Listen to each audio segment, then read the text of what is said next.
مولوی فیکٹری کے معزز دوستو السلام علیکم۔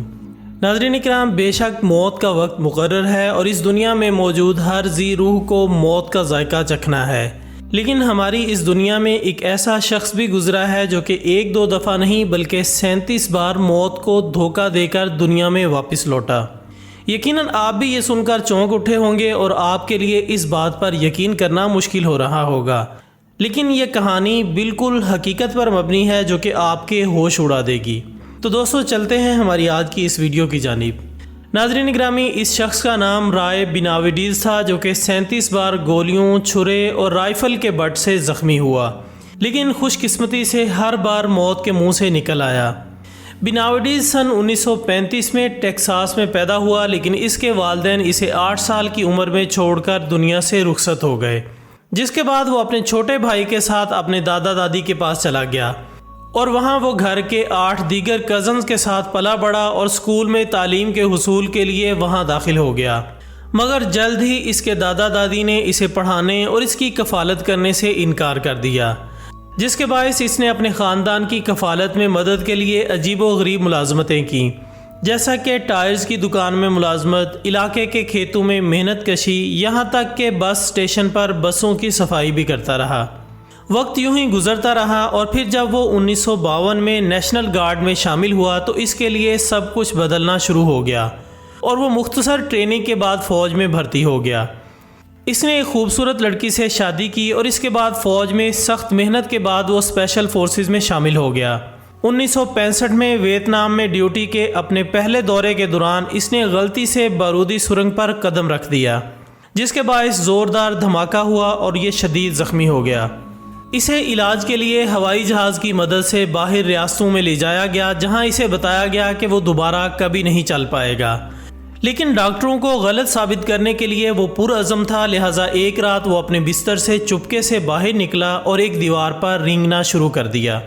اور آہستہ آہستہ خود کو کھڑے کرنے کے لیے کوشش کرنے لگا۔ اس نے اپنی ایک تقریر میں اس اذیت کا ذکر کرتے ہوئے کہا کہ ڈاکٹر میرے ڈسچارج پیپر شروع کر رہے تھے، لیکن جب میرے پاس کوئی نہ ہوتا تو میں رات کو بستر سے پھسل جاتا اور اپنی کوہنیوں اور تھوڑی کو استعمال کرتے ہوئے دیوار پر رینگنے لگتا۔ یہ کام میرے لیے بہت مشکل تھا اور ایسا میں صرف اس لیے کر رہا تھا کیونکہ مجھے ویتنام واپس جانا تھا۔ ناظرین، آخرکار 1 سال بعد جولائی سن 1966 میں وہ اپنی اہلیہ کے ہمراہ ہسپتال سے باہر چلا گیا اور اس نے اپنی اسپیشل فورسز کے کیریئر کو دوبارہ شروع کرنے کا عزم کیا۔ خوب محنت کے بعد اسے کمبوڈیا کے سرحد کے ساتھ ایک SF اڈے میں اسپیشل فورسز گروپ میں بھرتی کر لیا گیا۔ 2 مئی سن 1968 کو بیناویڈیز ایک عقیدت مند کی کیتھولک دعائیہ تقریب میں شرکت کر رہا تھا تو اس نے سنا کہ مخالف افواج کا ایک گروپ ہمارے علاقے میں داخل ہو چکا ہے جن کی تعداد تقریباً 1500 ہے، لہٰذا وہ فوراً وہاں سے نکلا اور ان پر حملہ کر دیا، جس کے نتیجے میں 3 امریکی فوجی ہلاک ہو گئے، لیکن دوسری جانب سے بھی حملوں کی بوچھاڑ تھی۔ ہیلی کاپٹرز کی مدد سے بیناویڈیز کو وہاں بڑی مشکل سے باہر نکال لیا گیا۔ پھر اس نے اپنی ٹیم کے ساتھ مل کر فیصلہ کیا کہ وہ جلد از جلد ان تمام لوگوں کی زندگیوں کو بچائیں جو کہ نیچے پھنسے ہوئے ہیں، لہٰذا اسی کوشش میں لڑائی کے دوران اس کی ٹانگ میں چوٹ لگی اور وہ شدید زخمی ہو گیا، لیکن اس نے ٹیم کی مدد کو جاری رکھا، مگر اسی دوران ان پر دستی بموں سے حملے شروع ہو گئے، جس کی وجہ سے اس کے چہرے، بازو اور کمر پر چوٹیں لگ گئیں۔ دوستو، جب بیناویڈیز پھنسے ہوئے لوگوں کے پاس پہنچا تو اس نے دیکھا کہ وہاں موجود 4 آدمی پہلے ہی مر چکے ہیں اور باقی شدید زخمی ہیں، لہٰذا بیناویڈیز نے زخمیوں کا علاج کیا اور مرنے والوں کو وہاں سے نکالنے لگا۔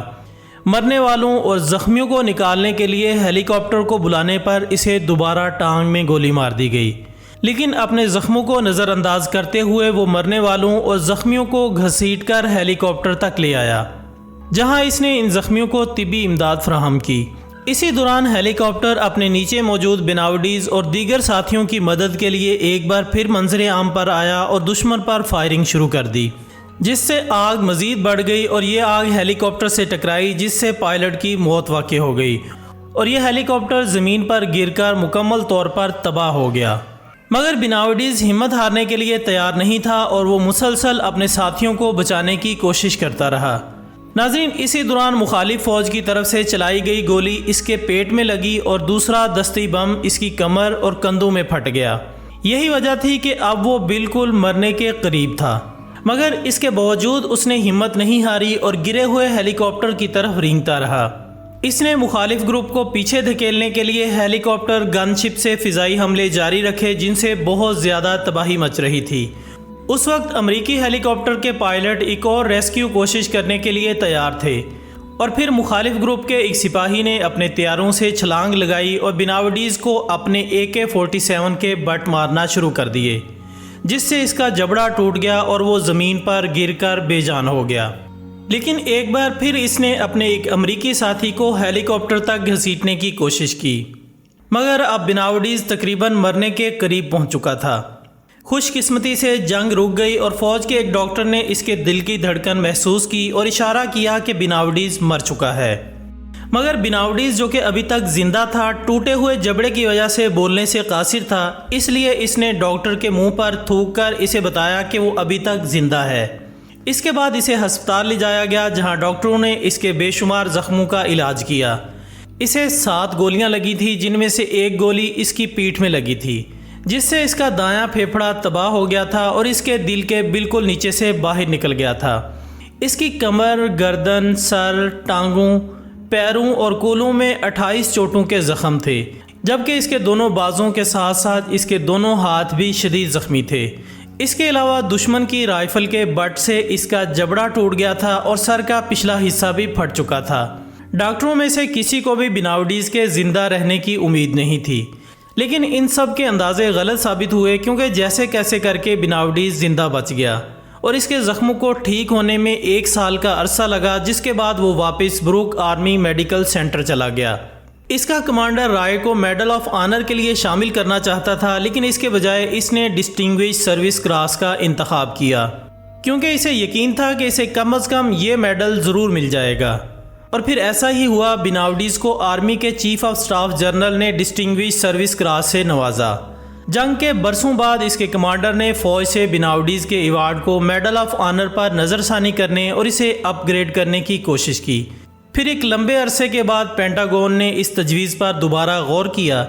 اور سن 1981 میں صدر رونالڈ ریگن نے بناوڈیز کو میڈل آف آنر پیش کر دیا۔